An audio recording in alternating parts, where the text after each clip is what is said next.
आज का ये वीडियो रियल पेशेंट के ऊपर होने वाला है।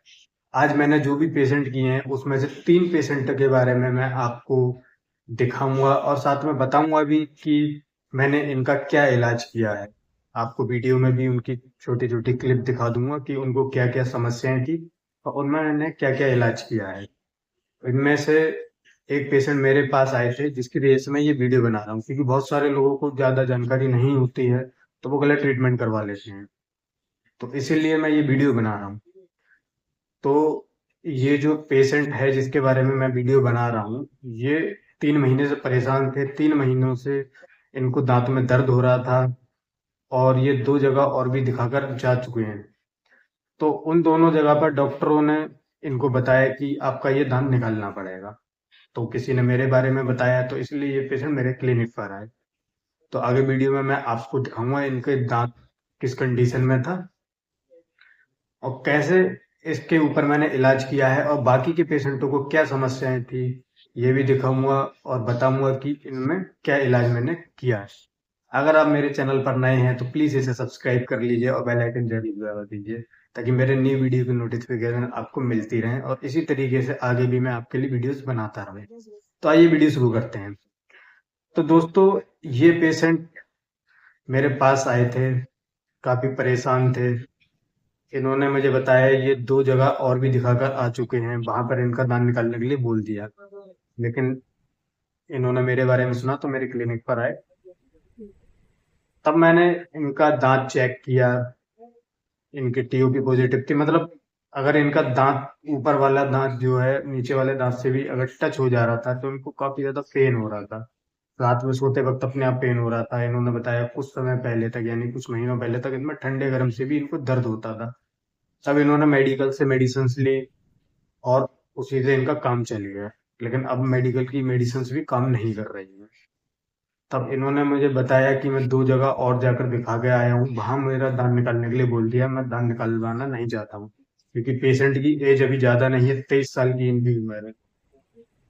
मैंने इनका एक्सरे किया और एक्सरे में मैंने देखा इनकी दांत की जड़ों के नीचे इन्फेक्शन हो रहा है, लेकिन दांत बचने की कंडीशन में था। तो मैंने इनको बताया कि इसमें अगर आप आरसीटी करवाएंगे, यानी कि दांत की नसों का इलाज आप करवाते हैं, तो ये आपका दांत बच जाएगा, पूरी तरह से निकालना नहीं पड़ेगा। और उसके बाद में आप इस पर कैप लगवा लेना तो ये दांत आपका लंबे समय तक चल जाएगा। तो पेशेंट तुरंत सहमत हो गए और मैंने इनकी आरसीटी शुरू कर दी है। आरसीटी खत्म होने के बाद में इसके ऊपर मैं कैप लगा दूंगा। जब ये पेशेंट पूरी तरह से सहमत हो जाएंगे कि हाँ मेरे दांत पर कैप लगा देनी चाहिए, तब मैं इनके दांत पर कैप लगा दूंगा और ये लंबे समय तक इनका दांत चलता रहेगा और ये नॉर्मल जैसे दांतों से अपने खाना खाते हैं तो वैसे ही खाना खाएंगे, ये किसी प्रकार की कोई समस्या नहीं आएगी। तो ये वीडियो मैंने इसलिए बनाया है दोस्तों, क्योंकि बहुत सारे लोगों को ये लगता है कि दांत में दर्द हुआ तो फिर दांत निकलवा दो। तो हमेशा दांत निकलवाना कोई सॉल्यूशन नहीं रहता है। तो दोस्तों, आज का ये वीडियो मैं इसलिए बना रहा हूँ और आपको दिखा भी रहा हूँ कि लोगों को लगता है जब भी दांत में दर्द हो तो दांत निकलवा दो। तो दांत निकलवाना सिर्फ ट्रीटमेंट नहीं होता है, आप दांत को बचा सकते हैं रूट कैनाल के जरिए। और इससे पहले एक और कंडीशन होती है, अगर ये 1 साल पहले मेरे क्लिनिक पर आए होते, जब इनके शुरुआत हो रही थी, मतलब बहुत कम कैविटी थी, तब उस समय में अगर ये फिलिंग करा लेते तो ये इन सब समस्याओं से बच जाते। आरसीटी में कैप में काफी खर्चा भी हो जाता है, तो उस चीज से भी ये बच जाते हैं। तो आप लोग भी ध्यान रखिए, अगर बिल्कुल शुरुआत हो रही है, मैंने बहुत सारे वीडियोस बनाए हैं, वो आप जाकर देख लीजिए कि कब आपको दांतों में मसाला भरवा लेना चाहिए। तो अब डिस्कस करते हैं दूसरे केस के बारे में।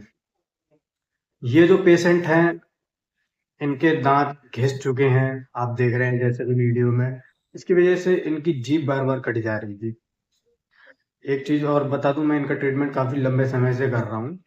इनको शुगर की दिक्कत भी है, तो पीछे के इनके जो दांत होती हैं, मोलर होते हैं और प्रीमोलर होते हैं, उसकी वजह से इनकी जीभ में जख्म हो गया था पीछे की साइड में। तो 2 ढाई साल से ये मेडिसिन ले रहे थे, जनरल फिजिशियन को दिखा रहे थे या एनटी वाले को दिखा रहे थे, लेकिन शुगर होने की वजह से वो ठीक नहीं हो पा रहा था। तो इनकी जीभ का वो पार्ट काट के निकाल दिया गया है। तो अब इनको बोलने में भी थोड़ी दिक्कत आती है, एकदम ठीक से नहीं बोल पाते हैं ये। तो इसलिए दोस्तों अगर आपके दांत भी शार्प हो रहे हैं, चुभ रहे हैं, बार बार जख्म हो रहा है, तो वो जख्म होना आपके लिए ठीक नहीं होता है, क्योंकि एक लंबे समय के बाद में वो कार्सिनोमा बन सकता है, यानी कि कैंसर में भी तब्दील हो सकता है। तो अब ये बहुत ज्यादा सतर्क रहते हैं। मैंने बोला था कि आपके दांत घिस चुके हैं तो इसको कैपिंग करा लीजिए, लेकिन डॉक्टरों ने कुछ समय मांगा कि कुछ समय के बाद आप कैपिंग करवा सकते हो। इसलिए अभी जब भी इनके दांत शार्प होते हैं, जीभ कटने लगती है या गाल कटने लगता है, तब मैं एनाम्लोप्लास्टी कर देता हूँ उसकी, यानी कि दांत को पूरा स्मूथ कर देता हूँ ताकि इनके जख्म ना हो। तो ये बार बार आते हैं मेरे पास में 2-3 महीने में और अपने दांतों को घिसवाते रहते हैं, स्मूथ करवाते रहते हैं, क्योंकि बार बार इनके दांत नुकीले हो जाते हैं। इसलिए ये बड़ी बीमारी ना बने, क्योंकि इसमें आप में से बहुत सारे लोग होते हैं, मेरे क्लिनिक पर भी आते हैं, जो बड़े जख्म बनाकर लेकर आते हैं। कुछ जख्म तो ठीक हो जाते हैं, लेकिन अगर 2 ढाई 3 साल से लंबे समय से जख्म है तो वो ठीक नहीं होने में आते हैं। तो इसलिए आप ध्यान रखिए। इसलिए आपके लिए ये वीडियोस मैं बना रहा हूँ। अब ये तीसरा केस देखते हैं दोस्तों।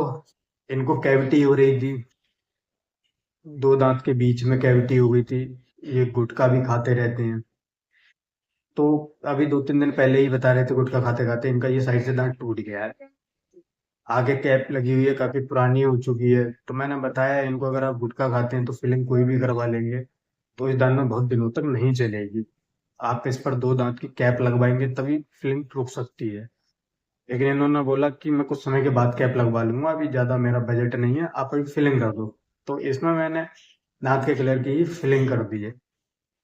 लेकिन इस दांत में मैंने फिलिंग क्यों की और पहले वाले दांत में मैंने आरसीटी क्यों की, इसमें क्यों नहीं की? क्योंकि इस दांत में बहुत ज्यादा डीप नहीं था। मैंने एक्सरे करके भी देखा इस पेशेंट का, तो बहुत ज्यादा डीप नहीं था ये, यानी कि बहुत ज्यादा खराब नहीं था, किसी प्रकार का कोई इंफेक्शन नहीं था। इसी वजह से इनके मैंने दांत में मसाला भर दिया है। और साइड से टूटे होने की वजह से ऐसे दांतों में मसाले बहुत ज्यादा लंबे समय तक नहीं चलते हैं। इसी वजह से कभी कभी इन दांतों के ऊपर कैपिंग भी करनी पड़ जाती है। अगर लंबे समय तक चल रहा है तब तो कैप की जरूरत नहीं है। अगर निकल जाता है, अगर ये कैविटी दांत के सेंटर में होती तो ये फिल्म नहीं निकलती जल्दी, बहुत लंबे समय तक चलती है। लेकिन ये साइड से दांत टूट जाते हैं और दूसरी साइड में कैप लगी हुई है तो इसकी सरफेस चिकनी होती है, तो इसकी वजह से भी फिलिंग कम ही चलती है। क्योंकि ये गुटखा भी खाते हैं, अगर नॉर्मल खाना खाएंगे तो इनका ये दांत लंबे समय तक चल सकता है, इनके दांत में मसाला। तो दोनों केस अलग थे, पहला वाला और लास्ट वाला। इसमें इसको कोई इन्फेक्शन नहीं था, दर्द नहीं था, बहुत ज्यादा डीप नहीं थी, डीप थी लेकिन बहुत ज्यादा डीप नहीं थी। इसलिए इसमें मैंने डायरेक्ट फिलिंग कर दी। और उस वाले में मैंने आरसीटी से लिखी क्योंकि वो बहुत ज्यादा डीप था, रूट के नीचे उनके पस बनने लगा था, इन्फेक्शन हो रहा था। तो दोस्तों आज के इस वीडियो में आपने देखा भी और जाना भी कि किस तरीके से इन तीनों पेशेंटों को क्या क्या दिक्कतें थी और इनमें कैसे अलग अलग मैंने ट्रीटमेंट किया है। अगर आपको भी ये समस्याएं रहती हैं तो तुरंत डेंटिस्ट के पास जाएं और अपना इलाज करवाने में समय रहते, ताकि कोई भी समस्या बड़ी ना हो पाए। क्योंकि बड़ी समस्या है, बड़ी दिक्कतें आती हैं और बड़ा पैसा खर्च होता है। अगर आज का ये वीडियो आपको हेल्पफुल लगा हो तो इसको लाइक करें, शेयर करें और सब्सक्राइब करना ना भूलें। आगे भी आप चाहते हैं मैं पेशेंट की केस हिस्ट्री आपके साथ डिस्कस करूं तो प्लीज कमेंट में मुझे जरूर बताइए और वीडियो को लाइक जरूर करें। Thank you.